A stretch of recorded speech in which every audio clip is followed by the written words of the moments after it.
ਸਤਿ ਸ਼੍ਰੀ ਅਕਾਲ। PNCN ਦੇਖ ਰਹੇ ਹੋ ਤੁਸੀਂ। ਖਬਰਾਂ ਦੇ ਇਸ ਬੁਲੇਟਿਨ ਦੇ ਵਿੱਚ ਸਵਾਗਤ ਹੈ। ਬੁਲੇਟਿਨ ਦੀ ਸ਼ੁਰੂਆਤ ਹੈਡਲਾਈਨਸ ਦੇ ਨਾਲ ਕਰਾਂਗੇ। 에ਅਰ ਕੈਨੇਡਾ ਨੇ ਇੱਕ ਰਿਪੋਰਟ ਰਾਹੀਂ ਕੀ ਜਾਣਕਾਰੀ ਦਿੱਤੀ, ਇਹ ਦੱਸਾਂਗੇ। ਗੈਰ ਕਾਨੂੰਨੀ ਭੰਗ ਦੀ ਵੱਡੀ ਖੇਪ ਬਰਾਮਦ ਤੇ ਬੱਚਿਆਂ ਦੇ ਖਾਣ ਪੀਣ ਦੇ ਸਮਾਨ ਵਰਗੇ ਦਿਖਾਈ ਦੇਣ ਵਾਲੇ ਭੰਗ ਦੇ ਪ੍ਰੋਡਕਟ ਜ਼ਬਤ।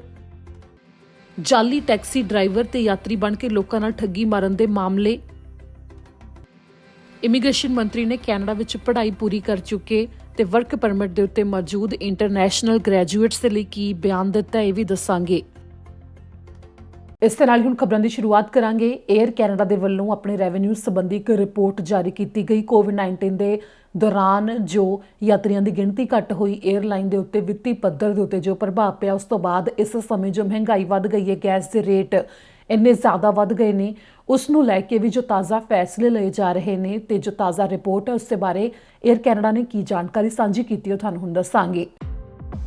에ਅਰ ਕੈਨੇਡਾ ਵੱਲੋਂ ਮਹਾਮਾਰੀ ਦੌਰਾਨ ਹੋਏ ਘਾਟੇ ਦੀ ਰਿਕਵਰੀ ਲਈ ਪਿਛਲੇ ਕੁਆਰਟਰ 'ਚ ਆਪਣੇ ਰੈਵਨਿਊ ਨੂੰ 3 ਗੁਣਾ ਤੋਂ ਵੀ ਜ਼ਿਆਦਾ ਵਧਾ ਦਿੱਤਾ ਗਿਆ, ਕਿਉਂਕਿ ਯਾਤਰਾ ਦੀ ਮੰਗ 'ਚ ਵਾਧਾ ਹੋਇਆ ਸੀ। ਹਾਲਾਂਕਿ $1 ਬਿਲੀਅਨ ਦਾ ਘਾਟਾ ਇਹ ਸੰਕੇਤ ਦਿੰਦਾ ਹੈ ਕਿ ਮਹਾਮਾਰੀ ਦੌਰਾਨ ਹੋਏ ਘਾਟੇ ਦੀ ਰਿਕਵਰੀ ਅਜੇ ਪੂਰੀ ਨਹੀਂ ਹੋਈ। ਜਨਵਰੀ ਦੇ ਮਹੀਨੇ 'ਚ ਕੋਵਿਡ-19 ਦੇ ਓਮਿਕਰੋਨ ਵੇਰੀਐਂਟ ਦੇ ਆਉਣ ਨਾਲ ਬੁਕਿੰਗ ਹੌਲੀ ਹੋ ਗਈ ਸੀ, ਪਰ ਮਾਰਚ ਦੇ ਵਿੱਚ ਯਾਤਰਾ ਕਰਨ ਦੀ ਪਾਬੰਦੀਆਂ 'ਚ ਢਿੱਲ ਦਿੱਤੇ ਜਾਣ ਤੋਂ ਬਾਅਦ 에ਅਰਲਾਈਨ ਦੇ ਸੇਲਸ 'ਚ ਵਾਧਾ ਹੋਇਆ ਅਤੇ 90% ਤੱਕ ਬੁਕਿੰਗ ਕੀਤੀ ਗਈ। 에ਅਰ ਕੈਨੇਡਾ ਦੇ CEO ਮਾਈਕਲ ਰੂਸੋ ਨੇ ਕਿਹਾ ਕਿ ਅਸੀਂ ਆਉਣ ਵਾਲੇ ਸਮੇਂ ਨੂੰ ਲੈ ਕੇ ਬਹੁਤ ਹੀ ਸਕਾਰਾਤਮਕ ਹਾਂ ਅਤੇ ਅਗਲੇ ਕਈ ਸਾਲਾਂ ਤੱਕ 에ਅਰਲਾਈਨ ਦੇ ਸੇਲਸ 'ਚ ਹੋਣ ਵਾਲਾ ਵਾਧਾ ਇਸ ਤਰ੍ਹਾਂ ਹੀ ਜਾਰੀ ਰਹੇਗਾ। ਹਾਲਾਂਕਿ ਮੰਗਲਵਾਰ ਦਾ ਦਿਨ ਖਤਮ ਹੋਣ ਨਾਲ Toronto stock exchange air Canada ਦੇ ਸ਼ੇਅਰ $1.76 ਜਾਂ 7.27% ਦੀ ਗਿਰਾਵਟ ਨਾਲ $22.46 ਤੇ ਆ ਗਏ। ਦੇਸ਼ ਦੀ ਸਭ ਤੋਂ ਵੱਡੀ 에ਅਰਲਾਈਨ ਵੱਲੋਂ ਪੂਰੇ ਸਾਲ ਦੇ ਅਨੁਮਾਨਾਂ ਨੂੰ ਬਰਕਰਾਰ ਰੱਖਿਆ ਗਿਆ ਕਿ ਮੌਜੂਦਾ ਸੀਟ ਦੀ ਸਮਰੱਥਾ 2019 ਦੇ ਮੁਕਾਬਲੇ ਔਸਤਨ 3/4 ਹੋਵੇਗੀ।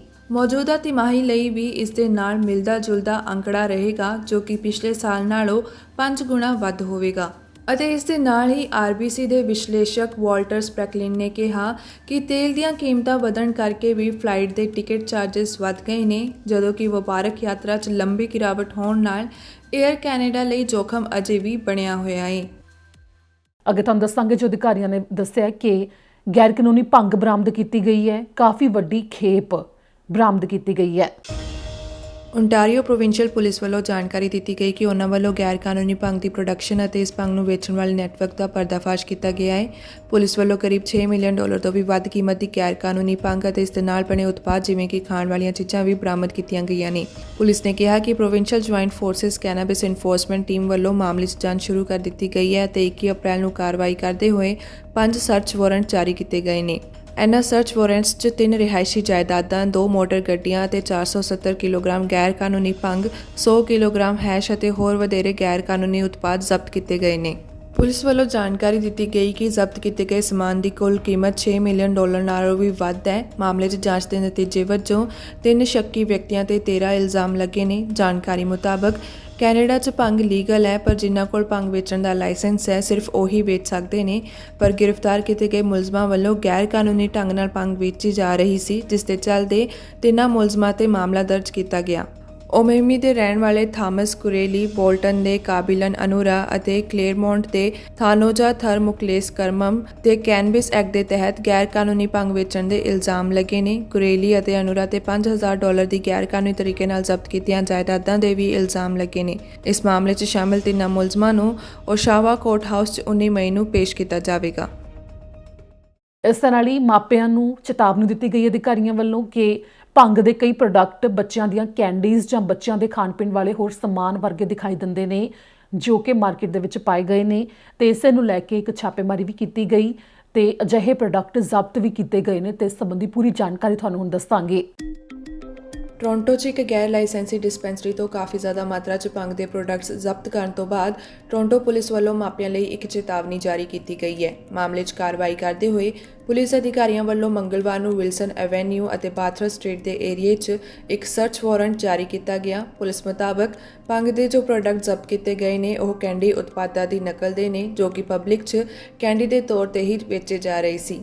ਪੁਲਿਸ ਵੱਲੋਂ ਜ਼ਬਤ ਕੀਤੇ ਗਏ ਪ੍ਰੋਡਕਟਸ ਦੀਆਂ ਫੋਟੋਆਂ ਜਾਰੀ ਕੀਤੀਆਂ ਗਈਆਂ ਨੇ, ਜਿਸ 'ਚ ਕਈ ਤਰ੍ਹਾਂ ਦੀਆਂ ਕੁਕੀਜ਼ ਅਤੇ ਗਮੀ ਕੈਂਡੀਜ਼ ਦਿਖਾਈ ਦੇ ਰਹੀਆਂ ਨੇ। ਇਹਨਾਂ ਉਤਪਾਦਾਂ 'ਚੋਂ ਇੱਕ ਪ੍ਰੋਡਕਟ ਅਜਿਹਾ ਵੀ ਹੈ ਜੋ ਜ਼ਿਆਦਾਤਰ ਓਰੀਓ ਦੇ ਨਾਲ ਮੇਲ ਖਾਂਦਾ ਹੈ।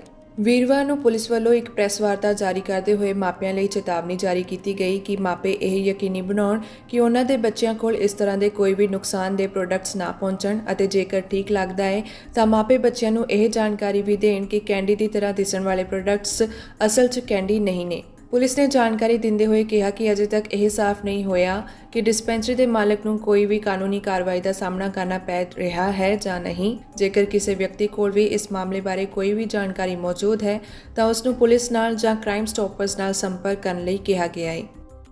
ਜਿਵੇਂ ਕਿ ਵੈਨਕੂਵਰ ਵਿੱਚ ਖਾਲੀ ਘਰਾਂ ਦੇ ਉੱਤੇ ਟੈਕਸ ਜੋ ਲਗਾਇਆ ਗਿਆ ਉਸ ਦੇ ਵਿੱਚ ਵਾਧਾ ਕੀਤਾ ਜਾ ਰਿਹਾ ਹੈ। ਇਸ ਦੇ ਬਾਰੇ ਜੋ ਜਾਣਕਾਰੀ ਤਾਜ਼ਾ ਸਾਹਮਣੇ ਆਈ ਹੈ ਇਸ ਰਿਪੋਰਟ ਦੇ ਵਿੱਚ ਤੁਹਾਨੂੰ ਦੱਸਦੇ ਹਾਂ। ਵੈਨਕੂਵਰ ਵਿੱਚ ਜਲਦ ਹੀ ਖਾਲੀ ਰਿਹਾਇਸ਼ੀ ਜਾਇਦਾਦ ਦੇ ਮਾਲਕ ਹੋਣ ਤੇ ਹੋਰ ਖਰਚਾ ਆਵੇਗਾ ਕਿਉਂਕਿ ਟੈਕਸ 'ਚ ਹੋਰ ਵਾਧੇ ਲਈ ਇੱਕ ਪ੍ਰਸਤਾਵ ਨੂੰ ਮਨਜ਼ੂਰੀ ਦਿੱਤੀ ਗਈ ਹੈ। ਦਰਅਸਲ ਜਿਨ੍ਹਾਂ ਘਰਾਂ 'ਚ ਕੋਈ ਨਹੀਂ ਰਹਿ ਰਿਹਾ ਅਤੇ ਨਾ ਹੀ ਮਕਾਨ ਨੂੰ ਕਿਰਾਏ ਤੇ ਦਿੱਤਾ ਹੋਇਆ ਹੈ ਉਹਨਾਂ ਲਈ ਇਹ ਟੈਕਸ 'ਚ ਅਗਲੇ ਸਾਲ 5% ਵਾਧਾ ਕੀਤਾ ਜਾ ਰਿਹਾ ਹੈ। ਇਸ ਤੋਂ ਪਹਿਲਾਂ ਮਕਾਨ ਮਾਲਕਾਂ ਨੂੰ ਟੈਕਸ 'ਚ 3% ਦੇ ਵਾਧੇ ਨਾਲ ਭੁਗਤਾਨ ਕਰਨਾ ਪੈਂਦਾ ਸੀ ਤਾਂ ਜੋ ਇਸ ਤੋਂ ਪ੍ਰਭਾਵਿਤ ਹੋ ਕੇ ਮਕਾਨ ਮਾਲਕ ਆਪਣੀ ਲੰਬੇ ਸਮੇਂ ਤੋਂ ਖਾਲੀ ਰਿਹਾਇਸ਼ਾਂ ਨੂੰ ਕਿਰਾਏ ਤੇ ਦੇਣ। ਵੈਨਕੂਵਰ 'ਚ ਜ਼ੀਰੋ ਵੈਕੈਂਸੀ ਰੇਟ ਹੋਣ ਕਰਕੇ ਟੈਕਸ ਇਹ ਵਾਧਾ ਕਈ ਸਾਲ ਪਹਿਲਾਂ ਕੀਤਾ ਗਿਆ ਸੀ, ਜਿਸ ਨਾਲ ਸੀਮਤ ਰਿਹਾਇਸ਼ਾਂ ਹੋਣ ਕਰਕੇ ਕਿਰਾਏ ਬਹੁਤ ਜ਼ਿਆਦਾ ਵੱਧ ਗਏ ਅਤੇ ਜਦੋਂ ਤੋਂ ਇਸ ਨੂੰ ਲਾਗੂ ਕੀਤਾ ਗਿਆ ਤਾਂ ਉਪਲਬਧ ਸਪਲਾਈ 'ਚ ਸੁਧਾਰ ਹੋਇਆ। ਹਾਲਾਂਕਿ ਮਕਾਨ ਮਾਲਕ ਹਰ ਸਾਲ ਹੋਰ ਕਿਰਾਏ ਦੀ ਮੰਗ ਕਰਦੇ ਰਹਿੰਦੇ ਨੇ। ਟੈਕਸ ਵਧਾਉਣ ਦਾ ਇਹ ਪ੍ਰਸਤਾਵ ਮੇਅਰ ਕੈਨੇਡੀ ਸਟੀਵਰਟ ਵੱਲੋਂ ਰੱਖਿਆ ਗਿਆ ਸੀ ਅਤੇ ਇਹ ਵੀ ਸ਼ਾਮਿਲ ਕੀਤਾ ਗਿਆ ਕਿ ਆਡਿਟ ਦੀ ਗਿਣਤੀ ਦੁੱਗਣੀ ਤੋਂ ਵੱਧ ਕੀਤੀ ਜਾਵੇ। 2023 ਲਈ 20,000 9,000 ਤੋਂ ਵੱਧ। ਇਸ ਪ੍ਰਸਤਾਵ ਨੂੰ ਮਨਜ਼ੂਰੀ ਮਿਲਣ ਤੋਂ ਬਾਅਦ ਸ਼ਹਿਰ ਦੇ ਸਟਾਫ ਨੂੰ ਅਗਲੇ ਸਾਲ ਦੇ ਸ਼ੁਰੂ ਵਿੱਚ ਕੌਂਸਲ ਨੂੰ ਇਹ ਰਿਪੋਰਟ ਦੇਣ ਲਈ ਕਿਹਾ ਗਿਆ ਕਿ ਟੈਕਸ ਦੀ ਵਰਤੋਂ ਵੱਡੀ ਗਿਣਤੀ ਤੇ ਥੋੜੇ ਸਮੇਂ ਲਈ ਕਿਰਾਏ ਤੇ ਦਿੱਤੇ ਮਕਾਨਾਂ ਨੂੰ ਘਟਾਉਣ ਲਈ ਕਿਵੇਂ ਕੀਤੀ ਜਾ ਸਕਦੀ ਹੈ। ਇਸ ਤੋਂ ਇਲਾਵਾ ਮੇਅਰ ਨੇ ਸਟਾਫ ਨੂੰ ਇਹ ਦੇਖਣ ਲਈ ਕਿਹਾ ਹੈ ਕਿ 10% ਦੀ ਦੁੱਗਣੀ ਦਰ ਸ਼ਹਿਰ ਦੇ ਕਿਰਾਏ ਦੀ ਮਾਰਕੀਟ ਨੂੰ ਕਿਵੇਂ ਪ੍ਰਭਾਵਿਤ ਕਰ ਸਕਦੀ ਹੈ, ਜਿਵੇਂ ਕਿ ਟੈਕਸ ਵਿੱਚ ਵਾਧਾ ਕਰਨਾ ਅਸਲ 'ਚ ਕਾਮਯਾਬ ਹੋਵੇਗਾ ਜਾਂ ਨਹੀਂ। 2022 ਮਿਊਨਿਸਪਲ ਚੋਣਾਂ ਦਾ ਸਾਲ ਹੈ ਅਤੇ ਇਸ ਲਈ ਇਹ ਇਸ ਗੱਲ ਤੇ ਨਿਰਭਰ ਹੋ ਸਕਦਾ ਹੈ ਕਿ ਵੋਟ ਤੋਂ ਬਾਅਦ ਕੌਣ ਸ਼ਹਿਰ ਦੀ ਅਗਵਾਈ ਕਰੇਗਾ। ਤਾਂ ਉਧਰ ਰਾਜਧਾਨੀ ਓਟਵਾ ਦੇ ਵਿੱਚ ਪੁਲਿਸ ਨੇ ਦੱਸਿਆ ਕਿ ਉਹਨਾਂ ਨੇ ਨਸ਼ਾ ਤੇ ਹਥਿਆਰ ਬਰਾਮਦ ਕੀਤਾ ਹੈ। ਤੁਹਾਨੂੰ ਦੱਸਦੇ ਕਿ ਕੀ ਹੈ ਪੂਰਾ ਮਾਮਲਾ। ਓਟਵਾ ਦੇ ਵੈਸਟ ਐਂਡ 'ਚ ਟ੍ਰੈਫਿਕ ਚੈਕਿੰਗ ਦੌਰਾਨ 3 ਵਿਅਕਤੀਆਂ ਤੇ ਮਾਮਲੇ ਦਰਜ ਕੀਤੇ ਗਏ। ਚੈਕਿੰਗ ਦੌਰਾਨ ਪੁਲਿਸ ਨੇ ਤਿੰਨਾਂ ਕੋਲੋਂ ਲੋਡਡ ਬੰਦੂਕ, ਕੋਕੇਨ ਅਤੇ ਆਕਸੀਕੋਟਿਨ ਦੀਆਂ ਗੋਲੀਆਂ ਜ਼ਬਤ ਕੀਤੀਆਂ। ਓਟਵਾ ਪੁਲਿਸ ਨੇ ਜਾਣਕਾਰੀ ਦਿੰਦੇ ਹੋਏ ਕਿਹਾ ਕਿ ਬੁੱਧਵਾਰ ਨੂੰ ਸਵੇਰ ਦੇ ਕਰੀਬ 11:30 ਵਜੇ ਤੋਂ ਪਹਿਲਾਂ ਜਦੋਂ ਕਾਰਲਿੰਗਟਨ ਨੇਬਰਹੁੱਡ ਰਿਸੋਰਸ ਟੀਮ ਦੇ ਅਧਿਕਾਰੀਆਂ ਨੇ ਕਲਾਈਡ ਐਵੇਨਿਊ ਤੇ ਟ੍ਰੈਫਿਕ ਚੈਕਿੰਗ ਲਈ ਸਟਾਪ ਲਾਇਆ ਤਾਂ ਉਸ ਦੌਰਾਨ ਇੱਕ ਵਾਹਨ ਦੀ ਅਤੇ ਉਸ 'ਤੇ ਸਵਾਰ 3 ਵਿਅਕਤੀਆਂ ਦੀ ਤਲਾਸ਼ੀ ਕੀਤੀ ਗਈ। ਤਲਾਸ਼ੀ ਦੌਰਾਨ ਪੁਲਿਸ ਨੇ ਇੱਕ ਲੋਡਡ ਬੰਦੂਕ, 36 ਗ੍ਰਾਮ ਕੋਕੇਨ, 20 ਆਕਸੀਕੋਟਿਨ ਦੀਆਂ ਗੋਲੀਆਂ, 14 ਗ੍ਰਾਮ ਮੈਜਿਕ ਮਸ਼ਰੂਮ ਅਤੇ ਨਕਦੀ ਜ਼ਬਤ ਕੀਤੀ। ਇਸ ਤੋਂ ਬਾਅਦ ਪੁਲਿਸ ਵੱਲੋਂ ਤਿੰਨਾਂ ਤੇ ਮਾਮਲਾ ਦਰਜ ਕੀਤਾ ਗਿਆ, ਜਿਸ 'ਚ ਓਟਵਾ ਦੇ 21 ਸਾਲਾਂ ਦੇ ਯੂਨਿਸ ਉਮਰ ਤੇ ਬੰਦੂਕ ਅਤੇ ਨਸ਼ੀਲੇ ਪਦਾਰਥ ਕੋਲ ਹੋਣ ਦੇ ਇਲਜ਼ਾਮ ਲੱਗੇ ਨੇ ਅਤੇ ਇਸ ਦੇ ਨਾਲ ਹੀ 2 ਹੋਰਾਂ ਤੇ ਨਸ਼ੀਲੇ ਪਦਾਰਥ ਅਤੇ ਧੋਖੇ ਨਾਲ ਜ਼ਬਤ ਕੀਤੀ ਗਈ ਜਾਇਦਾਦ ਦੇ ਇਲਜ਼ਾਮ ਲੱਗੇ ਨੇ। ਫਿਲਹਾਲ ਪੁਲਿਸ ਵੱਲੋਂ ਇਸ ਮਾਮਲੇ 'ਚ ਅਜੇ ਹੋਰ ਜਾਂਚ ਕੀਤੀ ਜਾ ਰਹੀ ਹੈ। ਅੱਗੇ ਹੁਣ ਤੁਹਾਨੂੰ ਦੱਸਾਂਗੇ ਕਿ ਜੋ ਕੈਨੇਡਾ ਵਿੱਚ ਇੰਟਰਨੈਸ਼ਨਲ ਵਿਦਿਆਰਥੀ ਪੜ੍ਹਾਈ ਕਰ ਚੁੱਕੇ ਨੇ, ਪੀਆਰ ਦੇ ਵਾਸਤੇ ਉਹ ਉਡੀਕ ਕਰ ਰਹੇ ਨੇ, ਜੋ ਕਿ ਕਈ ਪਾਥਵੇ ਦੀ ਵੀ ਉਡੀਕ ਕਰ ਰਹੇ ਨੇ ਤੇ ਇਸ ਦੇ ਨਾਲ ਹੀ ਜੋ ਸੰਘਰਸ਼ ਉਹਨਾਂ ਦੇ ਵੱਲੋਂ ਕੀਤਾ ਜਾ ਰਿਹਾ ਉਸ ਦਾ ਜ਼ਿਕਰ ਅੱਜ ਇੱਕ ਲੋਕ ਸਭਾ ਮੈਂਬਰ ਨੇ ਜਦੋਂ ਪਾਰਲੀਮੈਂਟ ਦੇ ਵਿੱਚ ਕੀਤਾ ਤਾਂ ਉਸ ਦੇ ਜਵਾਬ ਵਿੱਚ ਇਮੀਗ੍ਰੇਸ਼ਨ ਮੰਤਰੀ ਸ਼ੌਨ ਫਰੇਜ਼ਰ ਨੇ ਕੀ ਕੁਝ ਕਿਹਾ, ਸਾਰੀ ਰਿਪੋਰਟ ਦੇ ਵਿੱਚ ਤੁਹਾਨੂੰ ਦੱਸਾਂਗੇ। ਕੈਨੇਡਾ ਵਿੱਚ ਵੱਡੀ ਗਿਣਤੀ ਇੰਟਰਨੈਸ਼ਨਲ ਸਟੂਡੈਂਟ ਇਸ ਸਮੇਂ ਅਜਿਹੇ ਨੇ ਜਿਨ੍ਹਾਂ ਦੇ ਸਟੇਟਸ ਵੀ ਐਕਸਪਾਇਰ ਹੋਣ ਨੇੜੇ ਨੇ, ਜੋ ਕਿ ਓਪਨ ਵਰਕ ਪਰਮਿਟ ਦੇ ਉੱਤੇ ਵੀ ਨੇ ਤੇ ਉਹਨਾਂ ਦੇ ਵਰਕ ਪਰਮਿਟ ਵੀ ਖਤਮ ਹੋਣ ਨੇੜੇ ਨੇ ਤੇ ਉਹ ਉਡੀਕ ਕਰ ਰਹੇ ਨੇ ਕਿ ਜੇਕਰ ਕੋਈ ਪਾਥਵੇ ਆ ਜਾਵੇ ਤਾਂ ਉਸ ਦੇ ਵਿੱਚ ਆਪਣੀ ਪੀਆਰ ਦੀ ਫਾਈਲ ਲਗਾ ਸਕਦੇ ਨੇ, ਜਿਸ ਦੇ ਵਿੱਚ ਕਈ ਆਪਣੀਆਂ ਫਾਈਲਾਂ ਦੀ ਪ੍ਰਕਿਰਿਆ ਦੀ ਉਡੀਕ ਕਰ ਰਹੇ ਨੇ ਤੇ ਕਈ ਕਿਸੇ ਪਾਥਵੇ ਜਾਂ ਫਿਰ ਕਿਸੇ ਅਜਿਹੇ ਪ੍ਰੋਗਰਾਮ ਦੀ ਉਡੀਕ ਕਰ ਰਹੇ ਨੇ ਤਾਂ ਕਿ ਆਪਣੀ ਪੀਆਰ ਲਗਾ ਸਕਣ।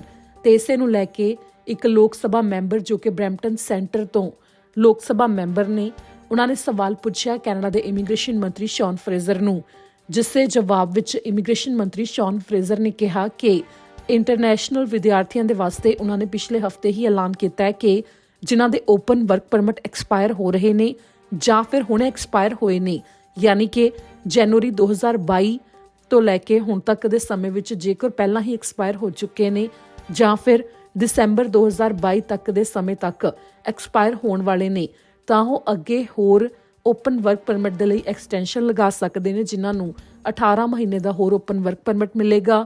ਇਸ ਦੇ ਨਾਲ ਹੀ ਇਮੀਗ੍ਰੇਸ਼ਨ ਮੰਤਰੀ ਦਾ ਕਹਿਣਾ ਹੈ ਕਿ ਐਕਸਪ੍ਰੈਸ ਐਂਟਰੀ ਦੇ ਜੋ ਜੁਲਾਈ ਦੀ ਸ਼ੁਰੂਆਤ ਵਿੱਚ ਡਰਾਅ ਕੱਢੇ ਜਾਣੇ ਨੇ ਉਸ ਦੇ ਵਿੱਚ ਮੌਕਾ ਮਿਲੇਗਾ। ਵੱਖੋ ਵੱਖਰੇ ਪੱਧਰ ਦੇ ਉੱਤੇ ਉਹ ਡਰਾਅ ਕੱਢੇ ਜਾਣਗੇ ਜਿਸ ਦੇ ਵਿੱਚ PR ਅਪਲਾਈ ਇਹ ਸਟੂਡੈਂਟ ਕਰ ਸਕਣਗੇ। In my riding of Brampton Centre, I also have a thriving population of international graduates whose temporary status is expiring due to processing challenges caused by the pandemic. They are eager to find a pathway to remain and work in Canada.